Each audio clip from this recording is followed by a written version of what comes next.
एक दिन कैलाश पर्वत पर हल्की हल्की ठंडी हवा बह रही थी। आकाश में मंद चांदनी फैली थी और पार्वती अपने भवन में विराजमान थी। तभी एक बालक, जिसने तेजस्वी नेत्रों से अपनी माता को देखा, उनके पास आकर बैठ गया। वह कोई और नहीं, स्वयं सकंद थे, एक तेजोमय बालक जिनका रूप अद्भुत था। माँ, मेरा जन्म कैसे हुआ? मैं कौन हूँ?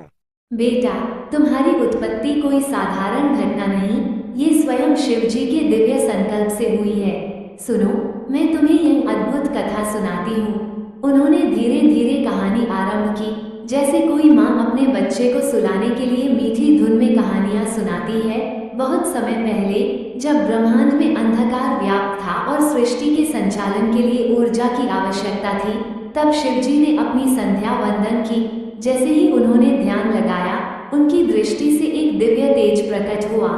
उस तेज से एक बालक उत्पन्न हुआ, जिसके शरीर में सूर्य जैसा प्रकाश था, जिसकी आंखों में चंद्रमा की शीतलता थी और जिसकी आभा अग्नि के समान प्रखर थी।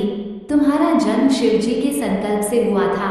बेटा, तुम्हारा नाम संध इसलिए पड़ा क्योंकि तुम संध्या का समय की उस दिव्य शक्ति से उत्पन्न हुए हो, जो दिन और रात के मिलन का प्रतीक होती है।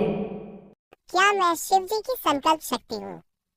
माता पार्वती हंस पड़ी और बोली, हाँ पुत्र, तुम शिव जी के दिव्य संकल्प की संतान हो। तुम्हारी उत्पत्ति में कोई मोह माया नहीं, केवल सृष्टि की ऊर्जा का प्रवाह है। तुम्हें शक्ति और प्रकाश का समावेश है, इसलिए तुम्हें विशेष ज्ञान और बल प्राप्त है। माँ, ये कथा सुनकर मुझे अपने अस्तित्व का ज्ञान हुआ।